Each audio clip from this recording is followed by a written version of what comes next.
Dear students, good morning to everyone. मैं हूं प्रशांत सिंह और मैं एक जर्नी शुरू कर रहा हूं जिसमें जीएस के सारे सेक्शंस को मैं कवर कराने की कोशिश करूंगा जो कि सारे गवर्नमेंट एग्जाम्स के लिए जरूरी होंगे। लेकिन शुरुआत में करूंगा एक बेसिक अंडरस्टैंडिंग से। जैसे कुछ होता है कि एक लाइन में जैसे मान लो कोई छोटा छोटा टॉपिक है, उसको आप बस रट लेते हो, समझते नहीं हो। तो मेरी कोशिश ये होगी कि थोड़ा सा आपको डीप स्टडी दी जाए ताकि आपकी थोड़ी सी मेच्योरिटी डेवलप हो सके। तो इंट्रोडक्टरी क्लास में मैं थोड़ा सा डीप में जा करके आपकी समझ को विकसित करूंगा। उसके बाद जब आपको बेसिक समझ आ जाएगी तो मैं थोड़ा स्पीड उसकी तेज कर दूंगा। तो अभी शुरुआती दौर में मैं आपको एक सेगमेंट लेके आया हूँ, कॉन्स्टिट्यूशन ऑफ इंडिया, और इसमें से जो सबसे ज्यादा एग्जाम में पूछे जाते हैं मौलिक अधिकारों की बात करेंगे हम लोग। तो आर्टिकल भाग तीन को मैं थोड़ा सा डीप में जाकर आपको डिफाइन करूंगा। आप किसी भी एग्जाम को दे रहे हो, आप इस सीरीज को बहुत अच्छे से समझने की कोशिश करिएगा तो आपका जो बेस जो होगा वो बड़ा मजबूत हो जाएगा। उसके बाद आप देखोगे कि आपके लिए संविधान बिल्कुल आसान हो जाएगा। तो इस सीरीज को थोड़ा सा सपोर्ट करिए और हम आपके लिए लगातार वीडियो लेकर आने वाले हैं जिससे आपका जीएस का ये जो सेक्शन है संविधान, वो आपको बड़ा स्ट्रांग हो जाएगा। तो इसलिए हमसे जुड़े रहिएगा और हो सके तो लाइक्स और सब्सक्राइब भी कर दीजिएगा ताकि हमारा जो कंटिन्यू प्रोसेस चले वो आप तक तुरंत पहुंच जाएगा। हेलो फ्रेंड्स, आज हम बात करने वाले हैं मौलिक अधिकारों की। देखिए, आप सरकारी नौकरी की तैयारी कर रहे हैं या नॉर्मल स्टूडेंट हैं, फिर भी ये ऐसा टॉपिक है जो सबको आना चाहिए। आपके रियल लाइफ में, डे टू डे लाइफ में ये चीज़ें यूज होती हैं, इसलिए आपको पता होना चाहिए। तो मौलिक अधिकार क्या है, इसे एक थोड़ा सा हम समझ लेते हैं कि पहले इस टॉपिक ये है क्या, इसका इंपॉर्टेंस क्या है। ये टॉपिक है भारत के संविधान में। भारत का संविधान 22 भाग में बांटा हुआ है, अनुच्छेदों को भाग वाइज कर दिया गया है। तो ये जो पहला अनुच्छेद है भारत के संविधान का, यह अनुच्छेद है 1 से लेकर 4 तक। भाग 1 जो है 1 से 4 तक है, जिसमें है यूनियन एंड इट्स टेरिटरी, यानी संघ और उसका क्षेत्र। भाग 2 है नागरिकता, जिसको इंग्लिश में कहते हैं सिटीजनशिप, यह है अनुच्छेद 5 से लेकर के 11 तक। भाग 3 है, ये है भाग 3 आपका जो हमारा टॉपिक है आज का, मौलिक अधिकार। तो मौलिक अधिकार के बारे में हम आज आपसे बात करेंगे जो कि है भाग 3 में, और अनुच्छेद है 12 से लेकर के 35 तक। तो इसके बारे में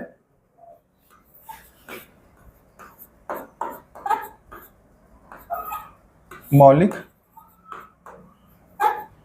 अधिकार,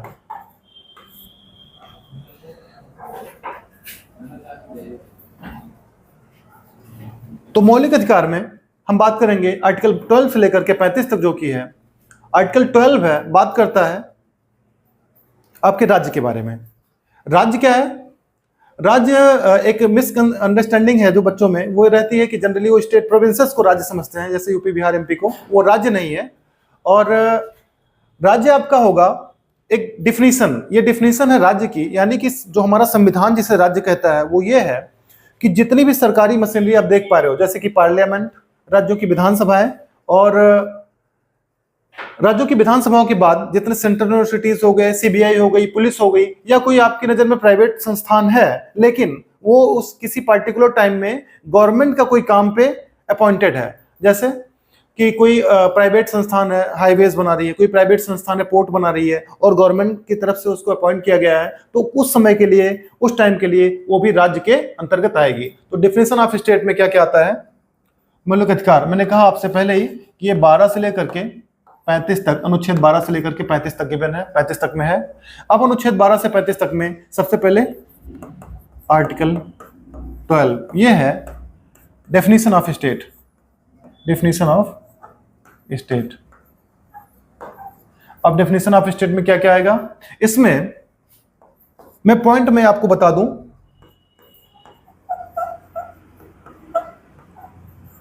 पार्लियामेंट, पार्लियामेंट में जिसमें क्या क्या आ जाता है? Lok Sabha, Rajya Sabha plus president. इसके बाद अगर बात करें तो पीएम एंड पूरा जो काउंसिल ऑफ मिनिस्टर्स हैं, या ऐसे आप लिख सकते हो सीधे council of ministers, council of ministers. तीसरा, राज्यों की विधानसभाएं यानी स्टेट लेजिस्लेटिव असेंबलीज, तो स्टेट लेजिस्लेटिव असेंबलीज। इसका मतलब होता है राज्यों की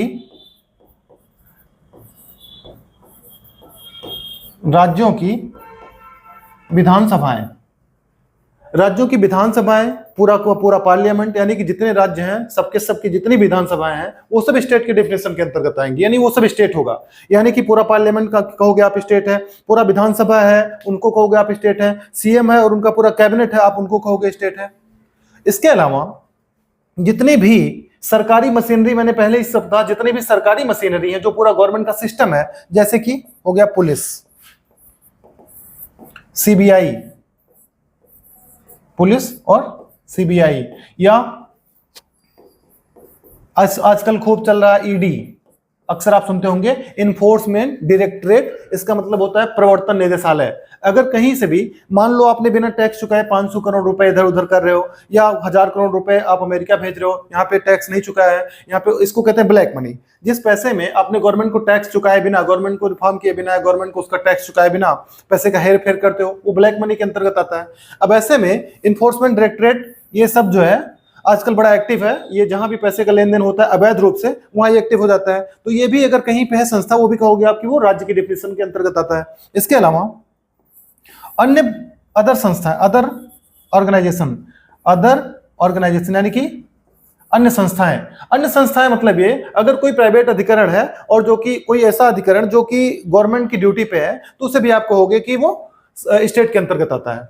अब आप देखेंगे कि जो आर्टिकल 12 के अंदर स्टेट है, definition of state, definition of, और ये मैं ब्रैकेट में कर दूं, ये जो है, अब आप सोचिए कि एक कोई बड़ा नेता गुजरता है तो रास्ते की ट्रैफिक रोक दी जाती है और बाकी पब्लिक को रोक करके उसके काफिले को गुजारने में लग जाया जाता है। या कहीं पे भी कोई बड़े नेता का आवागमन होता है तो आप देखते होंगे सिक्योरिटी कितनी मजबूत होती है। यानी कि कितना इंपॉर्टेंस है इस देश में जो है बड़े बड़े नेताओं का, या इन पार्लियामेंटेरियन का, या राज्य की विधानसभाओं के मेंबर्स का, विधायकों का।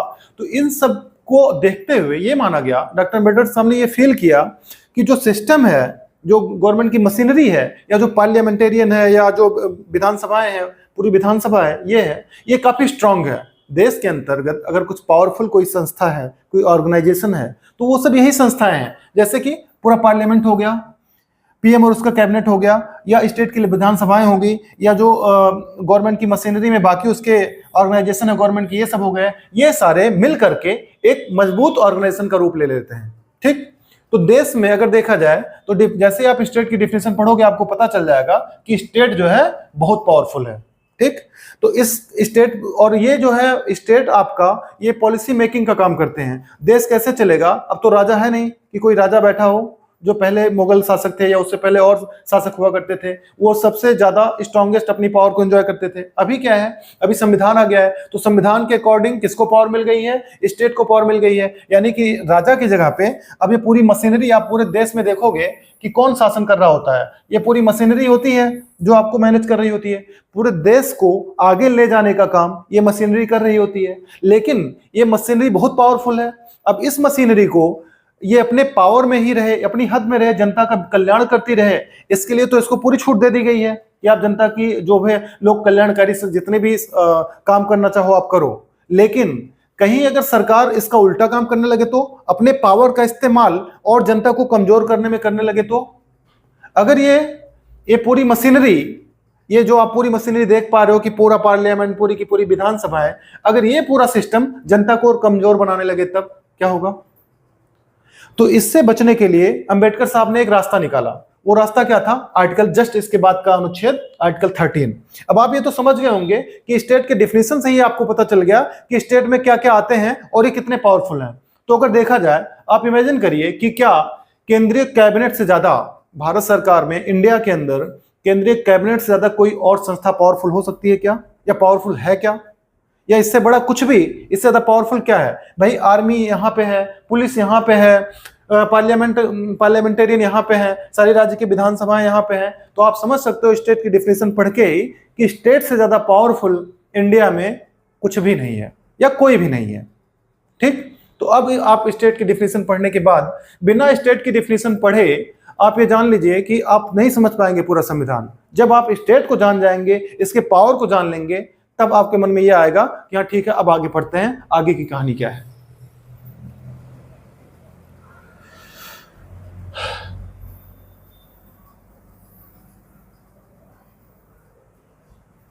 ठीक, अब बात करते हैं आर्टिकल 13 की। अनुच्छेद 13 क्या कहता है? आर्टिकल 13, अंबेडकर जी को ये लग गया कि स्टेट पावरफुल है, तो आर्टिकल 13 में उन्होंने ये सोच लिया कि जब गवर्नमेंट अच्छा काम करेगी तो उसको हमें नहीं रोकना है, किसी भी तरीके से कुछ अच्छा हो रहा है तो वो स्मूथ वे में होता रहे। लेकिन अगर गवर्नमेंट कुछ गलत काम करे, मान लो कि ये है स्टेट, आपने स्टेट की डिफिनेशन पढ़ ली, मान लिया कि ये स्टेट है, स्टेट अच्छा काम कर रहा है, अगर स्टेट अच्छा काम कर रहा है तो आप क्या होंगे? काफी खुश रहेंगे, ठीक, घूमेंगे टहलेंगे, टीका लगा लेंगे माथे पे, आराम से घूमते टहलते रहेंगे, खुशी खुशी रहेंगे, स्टेट बहुत अच्छा काम कर रहा है आपके लिए। लेकिन अगर स्टेट का मूड बदला, स्टेट का मूड बदल गया, अब वो क्या कर रही है? बड़ी महंगाई हो गई, मान लीजिए महंगाई ज्यादा हो गई या कोई और घटना घट गई, आप काफी स्टेट से डिस्टर्ब हो गए, यानी आपको लगता है कि स्टेट हर काम जनता के खिलाफ कर रही है, तो आप क्या करेंगे? आपका बिहेवियर फिर क्या हो जाएगा? आप दुखी से हो जाएंगे। क्यों? क्योंकि आपको लगेगा महंगाई आ गई है, करप्शन ज्यादा हो गया है, पुलिस किसी को भी पकड़ के जेल में डाल दे रही है, अगर आप विपक्ष रह ही नहीं गया है, जनता अगर सरकार के खिलाफ बोल रही है तो जेल चली जा रही है, गायब हो जा रही है जनता, यानी पुलिस जो है मनमाना रवैया अपना रही है, विरोधियों को प्रताड़ित कर रही है, यानी वोट जो नहीं दे रहे हैं सत्ता पक्ष के जो विरोधी हैं उनके ऊपर अत्याचार हो रहा है, यानी कोई भी ऐसी चीज जो समानता नहीं, जिसकी वजह से असमानता समाज में आ रही है, गरीबी आ रही है, भ्रष्टाचार फैल रहा है, कोई भी ऐसा मनमाना रवैया गवर्नमेंट बना रही है, मान लो जमीनों का अधिग्रहण कर रही है, मुआवजा नहीं दे रही है गवर्नमेंट, कोई भी ऐसा काम जहां पे गवर्नमेंट अपनी जो आपने देखा आर्टिकल 12 में डेफिनेशन में स्टेट कितना पावरफुल है, अब वो अपने पावर का अगर स्टेट गलत इस्तेमाल करेगी तो क्या होगा? तो अच्छा काम करते रहे, अच्छा काम से रोकने के लिए कोई नियम नहीं है, आप जो है नियम कानून बनाइए, जब तक ये खुश हैं तब तक सब वेल एंड गुड, तो आर्टिकल 13 आपको कुछ नहीं कहेगी। लेकिन इस सिचुएशन में जहां पे जनता खुश नहीं है, आर्टिकल 12 का प्रयोग करके ऐसा कुछ किया गया जहां पे जनता दुखी हो गई, तो वहां पे आर्टिकल 13 का यूज शुरू हो जाएगा। क्या है आर्टिकल 13? क्या कहता है? आर्टिकल 13 कहता है कि ऐसा कोई भी नियम कानून अध्यादेश राज्य जारी नहीं कर सकती जो व्यक्ति के मूल अधिकारों को कम करता हो। फिर से सुन लीजिए, ऐसा कोई भी नियम कानून अध्यादेश, कोई भी पॉलिसी, कोई भी नियम, ऐसे नियम कानून राज्य नहीं बना सकती जो व्यक्ति के मूल अधिकारों को कम करे। इसका मतलब यह हुआ कि जब तक लोग कल्याणकारी नियम कानून बन के आ रहे थे कि जनता को हम फ्री में राशन देंगे, फ्री में कन्या समृद्धि योजना लाएंगे, हम जो है महात्मा गांधी नरेगा के तहत रोजगार देंगे, तब तक जनता बहुत खुश थी, देखिए आराम से खुश है। लेकिन अगर कहीं आपके फंडामेंटल राइट्स पे या मूल अधिकारों पे कमी की गई, जैसे ये कहा गया आप सरकार के खिलाफ कुछ बोल नहीं सकते, आप किसी बड़े नेता की आलोचना नहीं कर सकते, आप गवर्नमेंट की पॉलिसी की क्रिटिसाइज नहीं कर सकते, मीडिया पेपर नहीं लिख सकती, तब जो है यहाँ पे आर्टिकल 13 खड़ा हो जाएगा और कहेगा ऐसा सरकारें ऐसा कोई भी नियम कानून नहीं बना सकती जो व्यक्ति के मूल अधिकारों को कम करता हो। और अगर मान लीजिए गवर्नमेंट ने ऐसा कुछ बना दिया, तब क्या होगा? अगर कोई ऐसा नियम कानून बना जो व्यक्ति के मूल अधिकारों को कम करता है, तो जिस सीमा तक वो कम कर रहा है वह नल एंड वाइड होंगे, यानी कि जिस सीमा तक वह कम कर रहा है वह क्या होंगे? नल एंड वाइड होंगे। एक मैटर सुप्रीम कोर्ट का आया ऐसा, मैं आपको एग्जांपल दे दूं इस बात को और समझाने के लिए, कि एक छोटी सी कहानी से आप इस बात को समझ जाओगे। हिंदुस्तान में जब मोबाइल बढ़ा, मोबाइल का यूज बढ़ा, तो मोबाइल को इन्वॉल्व करके क्राइम भी बढ़े, तो मोबाइल को यूज करके जब क्राइम बढ़े तो एक आया इंफॉर्मेशन टेक्नोलॉजी एक्ट 2000। जैसे आईपीसी सीआरपीसी तो मैकाले के टाइम से है, कोई किसी का मर्डर कर दिया तो आप बचपन से सुनते आ रहे हो 302 लगेगा, लेकिन अब बीएनएस की संहिता बदलाव हो गया आईपीसी में भी, अब उसका नाम हो गया बीएनएस, भारतीय नागरिक संहिता। तो आई थिंक मर्डर पे अब जहां 302 का आईपीसी लगता था, अब वहां 101 लगेगा, बीएनएस भारतीय नागरिक संहिता 101 लगेगा आपके ऊपर। तो इस तरह से जो बदलाव हुए उनमें ये बदलाव कि आर्टिकल 13 के बारे में बात कर लें। अब एक नियम है आईटी एक्ट 2000। आईटी एक्ट 2000 था इंफॉर्मेशन टेक्नोलॉजी एक्ट 2000, इसको हिंदी में अगर कहें तो सूचना इंफॉर्मेशन टेक्नोलॉजी एक्ट 2000, इसमें सूचना प्रौद्योगिकी अधिनियम 2000, ये सन 2000 इसमें लिखा हुआ है। हुआ क्या, एक बार अब आईटी एक्ट 2000 में पूरे एक बुक बन गई है, पूरा एक सिस्टम है कि अगर आप किसी को उस बुक में, अब आईटी एक्ट 2000 में 66 से जो सेक्शन है वो नहीं रहेगा। क्यों? कि ये जो डिफिनेशन इसमें आर्टिकल 13 में गिवन है, वो डिफिनेशन कहता है कि ऐसा कोई भी नियम कानून जो व्यक्ति के मौलिक अधिकारों को कम कर रहा है वो जो है संविधान से हटा दिया जाएगा। ठीक, तो इस तरह से आर्टिकल 13 को अक्सर माना जाता है विधियों का अल्पीकरण। अगर आप किसी बुक में पढ़ोगे तो वो बुक में लिखा रहेगा विधियों का अल्पीकरण। विधियों का अल्पीकरण कौन सा अल्पीकरण?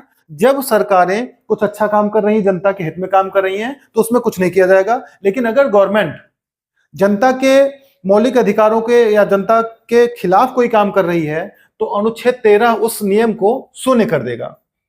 तो आप समझ सकते हैं कि आर्टिकल 13 जो है, जैसे स्टेट कोई नेगेटिव काम करेगा तो उनको कटघरे में खड़ा कर देगा और तुरंत उस नियम कानून को शून्य डिक्लेयर कर देगा। आर्टिकल 13 जो केंद्र अथवा राज्य सरकार या उसके किसी अनुषंगी संस्था द्वारा बनाया गया होगा और व्यक्तियों के मूल अधिकारों को कम कर रहा होगा। आप यहां देख सकते हो कि मैंने कहा जैसे जो फंडामेंटल राइट्स को जो नियम कानून फंडामेंटल स्टेट के द्वारा बनाई गई पॉलिसी, 5 पॉलिसी है, 1, 2, 3, 4 और 5, 3 पॉलिसी फंडामेंटल राइट को कम कर रही थी, इसलिए ये तीनों पॉलिसी को नल एंड वाइड डिक्लेयर कर दिया जाएगा। किसके तहत? आर्टिकल 13 के तहत। आर्टिकल 13 कहता यही है, ऐसा कोई भी नियम कानून जो सेंट्रल अथवा स्टेट गवर्नमेंट के द्वारा बनाया गया हो या उनके किसी संस्थान द्वारा बनाया गया हो और व्यक्ति के मौलिक अधिकारों को कम कर रहा हो तो ऐसा नियम क्या होगा? नल अथवा शून्य होगा। तो आर्टिकल 12 और 13 को समझना बेहद जरूरी है, इसलिए हमने इस पर सबसे ज्यादा फोकस किया है और सबसे ज्यादा टाइम भी दिया। अब इसके बाद की प्रक्रिया समझते हैं।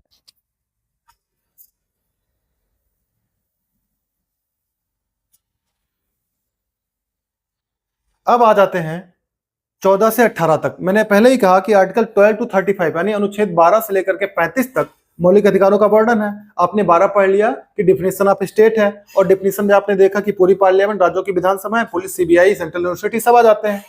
आर्टिकल 13 में आपने पढ़ लिया विधियों का अल्पीकरण। कौन सी विधियों का अल्पीकरण होगा? जब राज्य सरकारें जनता के फेवर में कोई काम कर रही हैं, जनता का भला कर रही हैं, कल्याणकारी कल्याणकारी राज्य की व्यवस्था कर रही है, यानी कि जनता खुश है, तब तक अनुच्छेद 13 शांत रहेगा। लेकिन जैसे ही सरकारें जनता के मौलिक अधिकारों को कम करने की सोचेंगी तुरंत अनुच्छेद ऐसे नियमों को शून्य कर देगा। अनुच्छेद 13 जब राज्य सरकारें जनता के अधिकारों को कम करने की कोशिश करेंगी तो तुरंत ही अनुच्छेद 13 वहां पे एक्टिव होगा और ये उस विधि को शून्य कर देगा, नल एंड वाइड। ठीक, अब देखिए आप अनुच्छेद 14 से 18 तक। आर्टिकल 14, आर्टिकल 14 ये समानता की बात करता है। आप देखेंगे आर्टिकल 14, 15, 16, 17, 18 यानी 14 से लेकर के 18 तक इन सबको अप्लाई करोगे समाज में तो आपको सोसाइटी में इक्वलिटी नजर आएगी, यानी समानता मिलती हुई नजर आएगी आपको। आर्टिकल 14 क्या कहता है?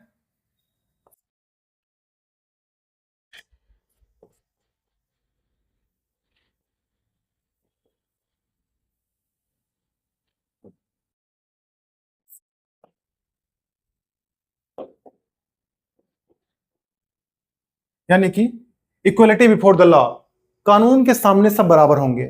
ये दो बातें लिखी गई हैं। पहला है एक ये इक्वलिटी बिफोर लॉ, ये कि जो कि लिया गया है कहां से? यूके के संविधान से। ये कहता है कानून के सामने सब बराबर होंगे। देश में जितने भी नागरिक हैं कानून की नजर में, संविधान की नजर में सब इक्वल होंगे, ना कोई अमीर गरीब का भेद होगा। और इसका एग्जांपल आप देख सकते हो वोटिंग राइट से। जब आप वोट डालने जाते हो तो कोई डीएम हो जिसने बहुत अच्छे से तैयारी की हो, जीएस पढ़ा हो, सारे सब्जेक्ट पढ़े हो, उसके भी वोट का मतलब एक होता है, एक वोट रहता है। और कोई बिल्कुल अनपढ़ व्यक्ति हो उसके भी वोट का एक वैल्यू रहता है। आप समझ सकते हैं कि एक पढ़ा लिखा व्यक्ति दुनिया भर की चीजें सोचेगा, कौन कैसा इकोनॉमी सोचेगा, साइंस सोचेगा, फिजिक्स सोचेगा, पूरा दिमाग लगाएगा किसको वोट दिया जाए किसको ना दिया जाए। और एक रिक्शा वाला हो सकता है कुछ भी बिना सोचे समझे वोट दे दे। फिर भी देखिए इक्वलिटी की कितनी बढ़िया परिभाषा है अपने देश में कि कोई अनपढ़ भी व्यक्ति है उसको भी उसके भी एक वोट की वैल्यू उतनी ही है जितना बड़े से बड़ा पढ़ा लिखा व्यक्ति, अंबानी हो, अडानी जी हो, या कोई आईएएस हो, सीनियर आईएएस हो, मुख्य सचिव हो, प्रधानमंत्री स्वयं ही क्यों ना हो, उन सबके वैल्यू वोट की एक ही है। तो देखिए कितनी अच्छी डिफिनेशन है, इक्वलिटी बिफोर द लॉ, कानून के सामने सब बराबर होंगे। लेकिन यहां समस्या ये आई, अगर एक ही लाइन लिख के छोड़ दिया गया होता तो समस्या ये आती कि कोई 18 साल से बड़ा व्यक्ति है, 18 साल से ज्यादा एज का व्यक्ति है, वो अगर किसी को मार देता है तो उसके ऊपर पहले 300 आईपीसी का 302 लगता था, अब बीएनएस का 101 लग रहा है और उसे आजीवन कारावास की सजा मिल रही है। लेकिन मान लीजिए कोई 7 साल का बच्चा है और गलती से गन पा जाता है कहीं और ला करके किसी परिवार के ऊपर या किसी के भी ऊपर तान देता है और चला देता है, गलती से उससे गोली चल जाती है। अब 7 साल का बच्चा है, गलती से गोली चल गई और किसी की मृत्यु हो गई, ऐसे केस में अगर हम ये नियम फॉलो करें इक्वलिटी बिफोर द लॉ कि कानून के सामने सब बराबर होंगे, तो कहीं ना कहीं 18 से लेकर के 100 साल तक के व्यक्ति और 7 साल से कम एज का व्यक्ति, ये दोनों बराबर हो जाएंगे। और इस बच्चे को, जबकि अगर हम ये नियम फॉलो करने लगे, यूके का ये नियम इक्वलिटी बिफोर लॉ, ये नियम में प्रॉब्लम यही आई कि अगर 18 से प्लस का है, कोई 18 प्लस एज है उसकी, तब तो इसके लिए आप ये अप्लाई कर सकते हो, सब बराबर होंगे। लेकिन अगर कोई बच्चा मान लीजिए 12 साल से या 7 साल से कम का है, 7 ईयर से माइनस का है, उसके साथ क्या करें? मर्डर मान लीजिए दोनों से हो गया, इस व्यक्ति से मर्डर हुआ, इसे तो सजा आप आईपीसी के तहत दोगे। लेकिन जब इस बच्चे से मर्डर हुआ तो भैया ये बच्चा तो बिल्कुल अभी अबोध है, इसे पता ही नहीं मर्डर क्या होता है। ये तो अपने माँ बाप किसी पे गन पा गया है, कोई नुकसानदायक चीज पा गई, करंट कहीं पे बटन था, कुछ पा गया, दब गया इससे गलती से, इसे तो पता भी नहीं है कि इसका मैंने क्या किया। तो इसका बचपना ना छिन जाए, इसके लिए इसमें एक और लाइन जोड़ी गई है, इक्वलिटी बिफोर लॉ, जो इसका ड्रॉबैक रह गया था। बाकी तो पूरे देश पे लागू हो रहा है, जो मैंने पहला डेफिनेशन दिया कि मोदी जी की भी वोट की वैल्यू 1 रहेगी और रिक्शा चालक की वोट की वैल्यू 1 रहेगी। लेकिन इस केस में जो 7 साल के बच्चे से नीचे का, 7 साल से नीचे, 12 साल से नीचे, 18 साल से नीचे बच्चे ने क्राइम कर दिया, तो उसके लिए क्या दूसरा पॉइंट ये दिया गया, दूसरा पॉइंट दिया गया इक्वल प्रोटेक्शन ऑफ लॉ।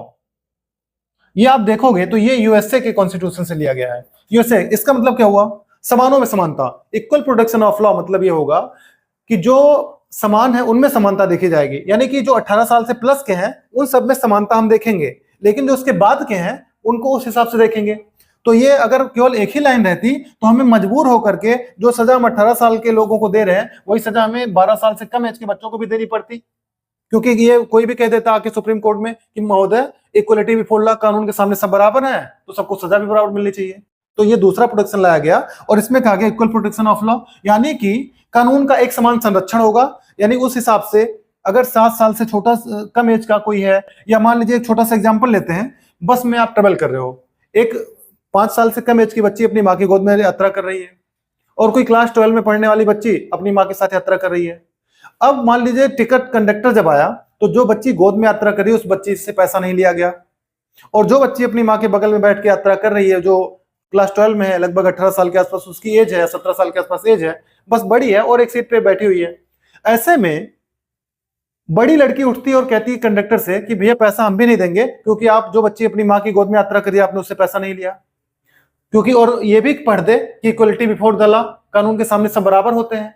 तब वो कंडक्टर उसको कहेगा नहीं बेटा, इक्वल प्रोटेक्शन ऑफ लॉ, अगर आपकी मम्मी कोई छोटी बच्ची अपने गोद में लेके आई होती तो हम उसे समानता करते, तो हम इस रूल से समानता करते कि वो आपकी मम्मी अगर गोद में छोटी बच्ची लेके बैठी होती तो हम ये कहते हैं हाँ ठीक है, उनका भी किराया नहीं लगेगा और आपकी मम्मी का भी किराया नहीं लगेगा। लेकिन आप एक बड़ी बच्ची हो और आप एक सीट पे बैठी हुई हो, इसलिए हम आपसे किराया लेंगे, क्योंकि पहला नियम तो कहता है इक्वलिटी बिफोर लॉ, ठीक है कि छोटी बच्ची का पैसा ना लगे तो बड़ी का भी ना लगे, सब बराबर है। लेकिन दूसरा क्या पॉइंट कहता है?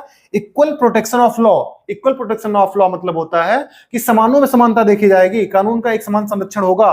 यानी कि अगर आपकी मम्मी कोई छोटी बच्ची लेकर ट्रेवल कर रही होती तो उसका भी किराया नहीं लगता।